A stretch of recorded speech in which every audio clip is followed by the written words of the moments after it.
Camera back sir.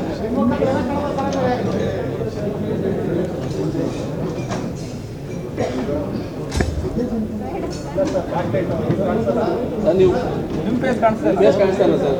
ನಿಮ್ಮ face ಕಾಣಲ್ಲ sir. Lighting shade ಆಗಿದೆ sir face. It's back light.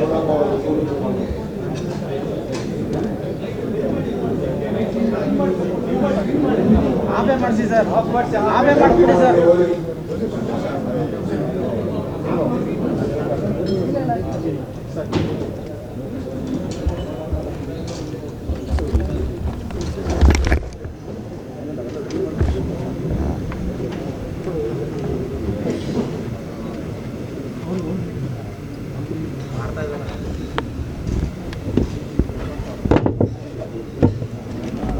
Thank you, sir.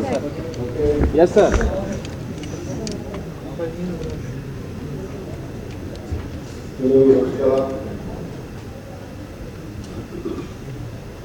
ನನ್ನ ಜೊತೆ ಎಲ್ಲ ನನ್ನ ಸಹೋದ್ಯೋಗಿಗಳೆಲ್ಲ ಕೂತಿದ್ದಾರೆ.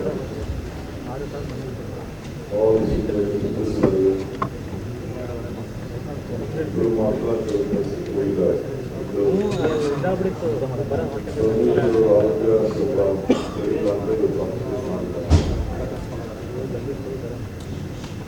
ಸುಮಾರು 7 ಗಂಟೆಯಿಂದ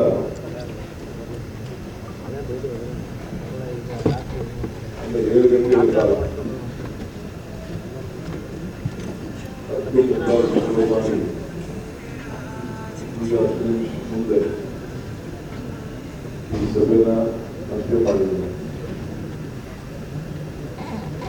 ಡಿಸಿ, ಎಸ್ಪಿ, ಸಿಇಒ,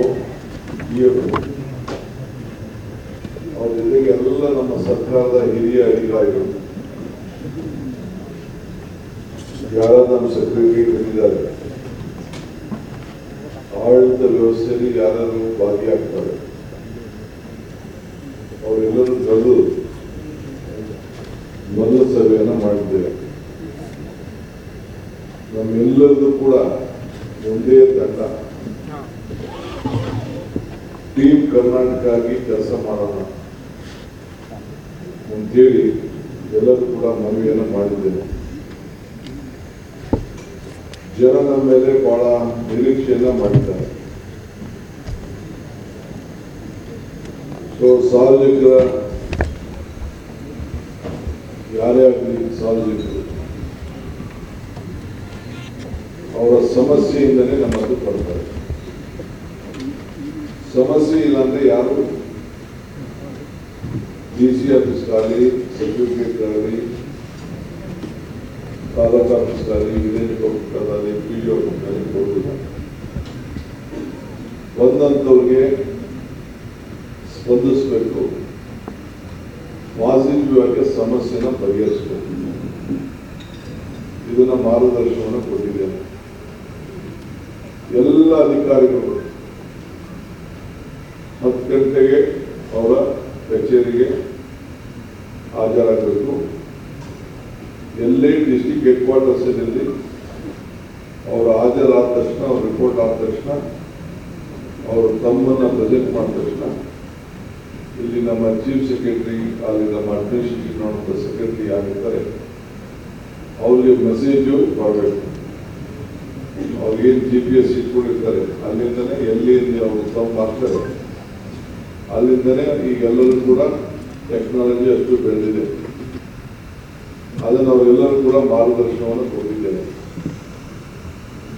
ವಿಲೇಜ್ ಅಕೌಂಟಿಂದ ಹಿಡಿದು, ರೆವಿನ್ಯೂ ಇನ್ಸ್ಪೆಕ್ಟರ್ ಹಿಡಿದು, PDO ಅಂತ ಹಿಡಿದು ಯಾವುದೇ ಇಲಾಖೆ ಅಧಿಕಾರಿಗಳು, ಜಿಲ್ಲಾಧಿಕಾರಿವರೆಗೂ ಕೂಡ ಪೊಲೀಸರಿಗೆ ಎಲ್ಲರೂ ಕೂಡ ಅವರ ಹೆಡ್ ಕ್ವಾರ್ಟರ್ಸ್ ಅಲ್ಲಿ ಕಂಪಲ್ಸರಿ ಇರಲೇಬೇಕು. ಅವ್ರದ್ದು ಅಡ್ರೆಸ್ಸು, ಪುಸ್ತಕ, ಮನೆ ಅಡ್ರೆಸ್ಸು, ಫೋನ್ ನಂಬರು ಎಲ್ಲ ಕೂಡ ವೆಬ್ಸೈಟ್ ಅಲ್ಲಿ ಮತ್ತು ತಾಲೂಕುಗಳಲ್ಲಿ ಲಭ್ಯ ಇರಬೇಕು. ಅದನ್ನು ತಿಳಿಸುತ್ತೇನೆ. ಶೈಕ್ಷಣಿಕ ವರ್ಷ ಪ್ರಾರಂಭ ಆಗಿದೆ. ಸೊ ಪ್ರತಿಯೊಬ್ಬ ವಿದ್ಯಾರ್ಥಿಗಳನ್ನ ಶಾಲೆಗೆ ಸ್ವಲ್ಪ ಕೆಲಸ ಮಾಡಬೇಕು. ಎಷ್ಟು ಶಾಲೆಗಳಲ್ಲಿ, ಕೆಲವು ಶಾಲೆಗಳಲ್ಲಿ ಸುಮಾರು 0 ಸ್ಟೂಡೆಂಟ್ಸ್ ಕೂಡ ಇದ್ದಾರೆ. ಇವ್ರು ಬೇಕು ಅಂತ ಮೇಷಗಳ ಅನುಕೂಲಕ್ಕೆ ಅವನ್ನೆಲ್ಲ ಕರ್ಕೊಂಡು ಬಂದು ಒಬ್ಬನ ಇಬ್ಬರನ್ನ ಅಡ್ಮಿಟ್ ಮಾಡಿ ಅವ್ರ ಸಂಬಳಕ್ಕೋಸ್ಕರ ಇಡ್ತಾರೆ. ಅದು ನಮ್ಮ ಹತ್ರ ಮಾಹಿತಿ ಇದೆ. ಅದು ನೆಕ್ಸ್ಟ್ ಕ್ಯಾಬಿನೆಟ್ ಅಲ್ಲಿ ಏನ್ ಮಾಡಬೇಕು ಅನ್ನೋದನ್ನ ಆ ವಿಚಾರದಲ್ಲಿ ತೀರ್ಮಾನಗಳನ್ನ ನಾನು ಮಾಡ್ತೇನೆ.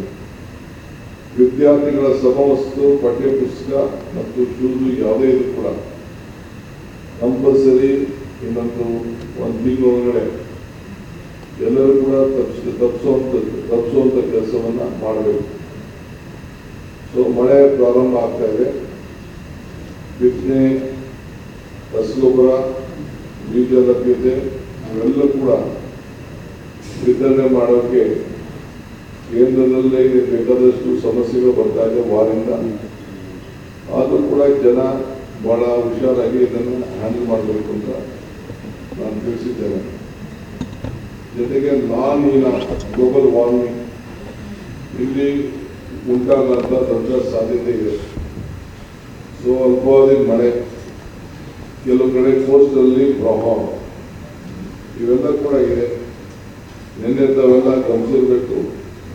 ಕೆಲವು ಕಡೆ ಸಿಟಿಗಳಲ್ಲೇ ಫ್ಲೈಟ್ಗಳು ಲ್ಯಾಂಡ್ ಆಗಲಿಕ್ಕಾಗಿಲ್ಲ ಅಂತ ಮಳೆ ಗಾಳಿ ಎಲ್ಲ ಕೂಡ ಪ್ರಾರಂಭ ಆಗ್ತಾ ಇದೆ. ಇದನ್ನು ಬಹಳ ಹುಷಾರಾಗಿರಬೇಕು. ಜೊತೆಗೆ ನಮ್ಮ ಅಗ್ನಿಶಾಮಕ ಹುಷಾರಾಗಿ ಇದರಲ್ಲಿ ಕಾರ್ಯಕ್ರಮನ ನಿರೂಪಿಸಬೇಕು. ಇದು ಕೂಡ ಅವರೆಲ್ಲರೂ ಕೂಡ ಮಾರ್ಗದರ್ಶನ ಕೊಟ್ಟಿದ್ದೇನೆ. ಈಗ ಜೊತೆಗೆ ಇನ್ನ ಕೆಲವು ಬಹಳ ಪ್ರಮುಖವಾದ ವಿಚಾರ ಏನವ್ರು ಹೇಳಿದ್ದೇನೆ ಅಂದ್ರೆ, ಎಲ್ಲರೂ ಕೂಡ ಮತದಾನದ ಹಕ್ಕು SIR ಪ್ರಾರಂಭ ಆಗ್ತಾ ಇದೆ. All district ministers, all DCs compulsory ಪ್ರತಿಯೊಂದು ತಾಲೂಕಿಗೂ ಹೋಗಿ ಭೇಟಿ ಕೊಟ್ಟು BLO ಅವರಿಗೆ ಮಾರ್ಗದರ್ಶನ ಕೊಟ್ಟು, ಯಾವುದೇ ಪಕ್ಷದ BLA ಇರಲಿ ಅವ್ರ ಜೊತೆ ಸಂಪರ್ಕ ಇಟ್ಕೊಂಡು ಅವ್ರ ಮತದಾನದ ಹಕ್ಕನ್ನು ಅವ್ರಿಗೆ ಕೊಡಿಸ್ಬೇಕು. ಮತದಾನ ಯಾಕೆಂದ್ರೆ ಈಗ ಮ್ಯಾಪಿಂಗ್ ಅಂತ ಏನ್ ಹೇಳ್ತಾರೆ, ಅದು ಮ್ಯಾಪಿಂಗ್ ಬರೀ ಅಧಿಕಾರಿಗಳು ಮಾತ್ರ ಮ್ಯಾಪಿಂಗ್. 90%, 98%, 97, 86 ಅಂತ ಮ್ಯಾಪಿಂಗ್ ಅವರಲ್ಲಿ ಇಟ್ಕೊಂಡಿರ್ಬೋದು. ಅದು ನಮ್ಗೆ ಲೆಕ್ಕ ಇಲ್ಲ. ಯಾವುದೇ ಮತದಾರ, ನಾನು ಕಡ್ಡಾಯವಾಗಿ ಹೇಳ್ತಾ ಇದ್ದೀನಿ, ಇದನ್ನ ಬಹಳ ಕ್ಲೀನಾಗಿ ನೀವು ನೋಟ್ ಮಾಡ್ಕೊಳ್ಳಿ.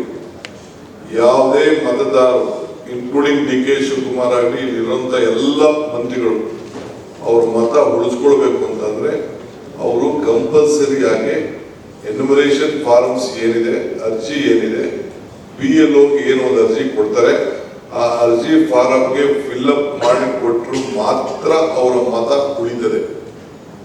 ಇಲ್ಲ ಅಂದ್ರೆ ಅವ್ರ ಮತ ಉಳಿದಿಲ್ಲ.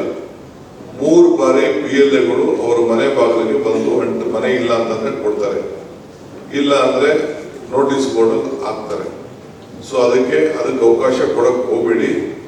ಯಾರೇ ಹೊರಗಡೆ ಕೆಲಸ ಮಾಡ್ತಾ ಇದ್ರೆ ಅವರ ಬದುಕಿಗೋಸ್ಕರ ಹೊರಗಡೆ ರಾಜ್ಯದಲ್ಲಿ ಇರ್ಬೋದು, ಹೊರಗಡೆ ರಾಷ್ಟ್ರದಲ್ಲಿ ಇರ್ಬೋದು, ಹೊರಗಡೆ ಊರಿನಲ್ಲಿ ಇರ್ಬೋದು, ಅವ್ರದ್ದೆಲ್ಲ ದಾಖಲೆಗಳನ್ನ ಪಡ್ಕೊಂಡು ನೀವು ಅದನ್ನ ಮತದಾನದ ಅವ್ರಿಗೆ ಸೈನ್ ಹಾಕಿಸ್ಬಿಟ್ಟು ನೀವು ಕೊಡಬೇಕು ಅಂತ ತಿಳಿಸಿದ್ದೇವೆ. ಎಲ್ಲರೂ ಕೂಡ ರೆಸಿಡೆನ್ಷಿಯಲ್ ಸರ್ಟಿಫಿಕೇಟ್ ಕೊಡಬೇಕು. ಯಾರಿಗೆ ರೆಸಿಡೆನ್ಷಿಯಲ್ ಸರ್ಟಿಫಿಕೇಟ್ ಇಲ್ಲ ಅವರೆಲ್ಲರಿಗೂ ರೆಸಿಡೆನ್ಷಿಯಲ್ ಕೊಡಬೇಕು ಅಂತ ಹೇಳಿದ್ದೇನೆ. ಯಾಕೆಂದ್ರೆ ಮುಂದಕ್ಕೆ ನೀವು ಮತದಾನದ ಹಕ್ಕಿಲ್ಲ ಅಂದ್ರೆ ಆ ಮನೆಯಲ್ಲಿ ಯಜಮಾನರುಗಳಿಗೆ ಏನು ನಾವು 5 ಗ್ಯಾರಂಟಿಗಳನ್ನ ಕೊಡ್ತಾ ಇದ್ದೀವಿ, ಪೆನ್ಷನ್ಗಳೇನು ಬರ್ತಾ ಇದೆ, ಸರ್ಕಾರ ಸೌಲಭ್ಯ ಏನಿದೆ, ಅದಕ್ಕೆ ತೊಂದರೆ ಆಗ್ತದೆ. ಸೊ ಕಂಪಲ್ಸರಿ ಆಗಿ ಅವರು ಆ ಮತದಾನದ ಹಕ್ಕನ್ನ ಪಡ್ಕೊಳ್ಳಿಕ್ಕೆ ಅವರ ವೋಟನ್ನ ಕಂಪಲ್ಸರಿ ಇಟ್ಕೊಳ್ಬೇಕು. ವೋಟ್ ಇಟ್ಕೊಳ್ಳಿಲ್ಲ ಅಂದ್ರೆ ಅವ್ರಿಗೆಲ್ಲ ತರದ ಸೌಲಭ್ಯಗಳು ಸಿಗುವುದಿಲ್ಲ. ಈಗಾಗಲೇ ವಿದ್ಯಾರ್ಥಿಗಳಿಗೆ ಗಂಡು ಮತ್ತು ಹೆಣ್ಮಕ್ಳು ಪ್ರಯಾಣ ಮಾಡ್ತಾ ಇದ್ರು. ಗಂಡು ಮಕ್ಕಳುಗಳು ಈಗಾಗಲೇ ಜಿಯೋ ಕೂಡ ಈಗಾಗಲೇ ಇಶ್ಯೂ ಆಗಿದೆ. ಈಗ ಪ್ರಕ್ರಿಯೆಯನ್ನ ಅವರು ಪ್ರಾರಂಭವನ್ನ ಮಾಡ್ತಾರೆ. ಅದಕ್ಕೆ ಏನ್ ಮಾಡಬೇಕು, ಅದು ಯಾವ ರೀತಿ ಅಪ್ಲಿಕೇಶನ್ ತೆಗೆದುಕೊಳ್ಬೇಕು, ಏನ್ ಐಡೆಂಟಿಫಿಕೇಶನ್ ಕಾರ್ಡ್ ಹೆಂಗ್ ಕೊಡ್ಬೇಕು, ಬಸ್ ಪಾಸ್ ಏನ್ ಕೊಡ್ಬೇಕು, ಅದನ್ನ ಅವರೆಲ್ಲರೂ ಕೂಡ ಕೊಡ್ತಾರೆ. ಇದ್ರ ಜೊತೆಗೆ ನಮ್ಮ ಸುಮಾರು 100 ಚಿಲ್ಲರೆ ಕೋಟಿ ರೂಪಾಯಿ ಹಣ ಈಗಾಗಲೇ ಕೆಲವು ಗೃಹಲಕ್ಷ್ಮಿ ಯಾರು ವಯಸ್ಸಾಗಿತ್ತು, ಯಾರೋ ಯಜಮಾನ ತೀರ್ಕೊಂಡಿದ್ದು ಅದೆಲ್ಲ ಕೆಲವೆಲ್ಲ ತೆಗೆದುಕೊಂಡ್ಬಿಟ್ಟಿದ್ದಾರೆ. ಸೊ ಅದಕ್ಕೆ ನಾವು ಮತ್ತೆ ವಾಪಸ್ಸು ಆ ಹೊಸದಲ್ಲಿ ಯಾರ್ಯಾರ್ದೋ ಫೋನ್ ನಂಬರ್ ಕೊಟ್ಬಿಟ್ಟಿದ್ದಾರೆ. ನಾವು ಅದನ್ನು ತನಿಖೆ ಮಾಡಿಸಿದ್ವಿ. ಮೊನ್ನೆ ಬಾಗಲಕೋಟಲ್ಲಿ, ದಾವಣಗೆರೆಯಲ್ಲಿ ಕೂಡ ಟ್ರೈ ಮಾಡಿದ್ವು, ಬೇರೆ ಕಡೆ ಟ್ರೈ ಮಾಡಿದ್ವು, ಸುಮಾರು ಹಳ್ಳಿಗಳಲ್ಲಿ ಮಾಡಿದ್ವಿ. ಯಾರೋ ನಂಬರ್ಗೆ ಫೋನ್ ಹೋಗ್ತಾ ಇದೆ, ಅವ್ರ ಹತ್ರ ಇಲ್ಲ, ಮಾಹಿತಿ ಇಲ್ಲ. ಸೊ ಯಾರು ನಿಜವಾಗ್ಲೂ ಒರಿಜಿನಲ್ ಹೋಗ್ತಾ ಇದೆಯೋ ಇಲ್ಲೊಂದು ಚೆಕ್ ಮಾಡಬೇಕಾಗಿದೆ. ಅದಕ್ಕೆ ಮತ್ತೆ ಅವರು ಅರ್ಜಿಗಳನ್ನು ಕೊಡಬೇಕಾಗ್ತದೆ. ಯಾರು ನಿಲ್ಸಕ್ಕೆ ಹೋಗಲ್ಲ ನಾವು, ಬಟ್ ಅಪ್ಲಿಕೇಶನ್ ಯಾರ ಹಣನೂ ಕೂಡ ಯಾರನ್ನು ಕೂಡ ತೆಗೆದಾಕ್ಬೇಕು ಅಂತ ನಮಗೆ ಇಷ್ಟ ಇಲ್ಲ, ತೆಗೆಯೋದು ಇಲ್ಲ. ಬಟ್ ಅವ್ರು ಕರೆಕ್ಟ್ ಮಾಹಿತಿಯನ್ನು ಅವರು ಕೊಡಬೇಕು. ಯಾವ ಬ್ಯಾಂಕ್ಗಳನ್ನು ತೆಗೆದುಕೊಳ್ತಾ ಇದ್ದೀವಿ, ನಮ್ಮ ಕರ್ನಾಟಕದ ಬ್ಯಾಂಕ್ ಹೋಗ್ತಾ ಇದೆಯಾ, ಹೊರಗಡೆ ರಾಜ್ಯಕ್ಕೆ ಹಣ ಹೋಗ್ತಾ ಇದೆಯಾ, ಇಲ್ಲ ಅವ್ರು ಏನಾದ್ರು ಈ ಸ್ಪೋಜಿ ಸ್ಕೀಮ್ಗಳಲ್ಲಿ ಯಾರಾದ್ರು ಸಣ್ಣ ಲಂಚಕ್ಕೋ ಇಲ್ಲ ಅಂದ್ರೆ ಯಾವ್ದಾದ್ರು ಒಂದು ಸಾಲ ತೆಗೆದುಕೊಂಡಕ್ಕೋ ಇಲ್ಲ ಯಾವ್ದಾದ್ರು ಒಂದು ಸ್ಕೀಮ್ಗೋ ಅದು ಹೋಗ್ತಾ ಇದೆಯಾ ಅನ್ನೋದೆಲ್ಲ ಕೂಡ ನಮಗೆ ಮಾಹಿತಿ ಬೇಕಾಗ್ತದೆ. ಯಾಕೆಂದ್ರೆ ಅವರು ಬದುಕಲಿ ಅಂತೇಳಿ ಆರ್ಥಿಕವಾದಂತ ಶಕ್ತಿ ಸಿಗಬೇಕು, ಅವ್ರಿಗೆ ಕುಟುಂಬಕ್ಕೆ ಅನುಕೂಲ ಆಗಬೇಕು ಅಂತೇಳಿ ನಾವು ಈ ಗೃಹಲಕ್ಷ್ಮಿ ಕೊಡ್ತಾ ಇದ್ದೀವಿ. ಗೃಹ ಜ್ಯೋತಿಗೂ ಕೂಡ ಅವರು ಅರ್ಜಿಯನ್ನು ಕೊಡಬೇಕು. 1,64,000 ಜನ ಯಾರು ಮನೆಯಲ್ಲಿದ್ದಾರೆ ಅವರೆಲ್ಲ ಕೊಡ್ತಾ ಇದ್ದೀವಿ. ಅವರು ಕೂಡ ಒಬ್ಬೊಬ್ರು 5, 6, 7 ಇದಿದೆ ಅವ್ರಿಗೆ. ಅವರೇ ವಾಸ ಇದ್ದಾರ, ಬೇರೆ ವಾಸ ಮಾಡ್ತಾ ಇದಾರ, ಯಾರ ಮನೇಲಿ ವಾಸ ಮಾಡ್ತಾರೆ, ನಮ್ಮ ಕರ್ನಾಟಕದವ್ರ ಅಲ್ವಾ, ಅವ್ರ ವ್ಯವಸ್ಥೆ ಏನಿದೆ ಇದನ್ನೆಲ್ಲ ಕೂಡ ನಮಗೆ ಮಾಹಿತಿಯನ್ನ ತಿಳ್ಕೊಳ್ಬೇಕಾಗ್ತದೆ. ಅವರು ಕೂಡ ಗುರುತಿನ ಚೀಟಿಯನ್ನ ನಾವು ಕೊಡ್ಬೇಕಾಗ್ತದೆ. ಈಗ ನಾವು ಸುಮ್ಮನೆ ಒಂದು ಸಣ್ಣ ಚೀಟಿನ ನಾವು ಕೊಡ್ತಾ ಇದೀವಿ, 0 ಬಿಲ್ ಕೊಡ್ತಾ ಇದೀವಿ, ನಮ್ಗೇನ್ ತೊಂದರೆ ಇಲ್ಲ, ಇಷ್ಟೇ ಮಾಡ್ತಾ ಇದೀವಿ. ಒಂದು ಕಾರ್ಡ್ ಕೊಡೋದ್ರಲ್ಲಿ ಏನು ಸಮಸ್ಯೆ ಇಲ್ಲ.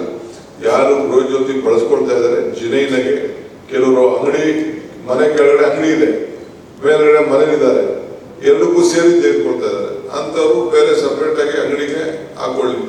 ನಾವು ವಾಸಕ್ಕೆ ಮಾತ್ರ ಕೊಡ್ತಾ ಇದೀವಿ, ಅವರ ಬಿಸ್ನೆಸ್ಗೆಲ್ಲ ಕೊಡಕ್ಕಾಗಲ್ಲ. ಆ ದೃಷ್ಟಿಯಿಂದ ಯಾಕೆಂದ್ರೆ 200 ಯೂನಿಟ್ ದಿನೇ ಜಾಸ್ತಿ ಆಗ್ತಾ ಇದೆ ಬೆಲೆ. ಪವರ್ ಬೆಲೆ 10 ರೂಪಾಯಿ, 12 ರೂಪಾಯಿ, 13 ರೂಪಾಯಿ ಎಲ್ಲ ಕೂಡ ಆಗ್ತಾ ಇದೆ. ನಾವು ಪರ್ಚೇಸ್ ಮಾಡ್ಬೇಕಾದ್ರೂ ಕೂಡ 7, 8, 9 ರೂಪಾಯಿವರೆಗೂ ಕೂಡ ಹೋಗ್ತಾ ಇದೆ. ಸೊ ಅದರಿಂದ ನಾವು ಹುಷಾರಾಗಿ ಎಷ್ಟು ಯಾರಿಗೆ ಜಿನೈನಾಗಿ ತಲುಪಬೇಕೋ ಆ ದೃಷ್ಟಿಯಿಂದ ನಾವು ಅರ್ಜಿಯನ್ನ ಇನ್ನು ಕೆಲವು ದಿನದಲ್ಲಿ ಕೊಡ್ಲಿಕ್ಕೆ ಪ್ರಾರಂಭ ಮಾಡ್ತಾ ಇದ್ದೀವಿ. ಅದಕ್ಕೆ ನಾನು ಎಲ್ಲ ನಮ್ಮ ಜಿಲ್ಲಾಧಿಕಾರಿಗಳಿಗೆ, ಸಿಒಗೆ ಮತ್ತು ಆಫೀಸರ್ಸ್ಗೆ ಈ ವಿಚಾರದಲ್ಲಿ ನಮ್ಮ ಗ್ಯಾರಂಟಿ ಕಮಿಟಿ ಮೆಂಬರ್ಸು ಅವರೆಲ್ಲ ಸೇರಿ ಅದನ್ನ ಕೊಡ್ತಾರೆ. ನೀವು ಕೂಡ ನಿಮ್ಮ ಅಧಿಕಾರಿಗಳು ಹೋಗಿ ತಲುಪಿಸಿ ಅದನ್ನ ಕರೆಕ್ಟ್ ಮಾಡಿ, ನೀವು ಯಾರು ಮೀಟರ್ ರೀಡರ್ಸ್ ಇರ್ತಾರೆ ಅವರೆಲ್ಲರೂ ಕೂಡ ಹೋಗ್ಬೇಕು. ಹೆಚ್ಚಿನ ವಿಡಿಯೋಗಳಿಗೆ ಪ್ರತಿಧ್ವನಿ ಯೂಟ್ಯೂಬ್ ಚಾನೆಲ್ ಸಬ್ಸ್ಕ್ರೈಬ್ ಮಾಡಿ, ಬೆಲ್ ಐಕಾನ್ ಕ್ಲಿಕ್ ಮಾಡಿ.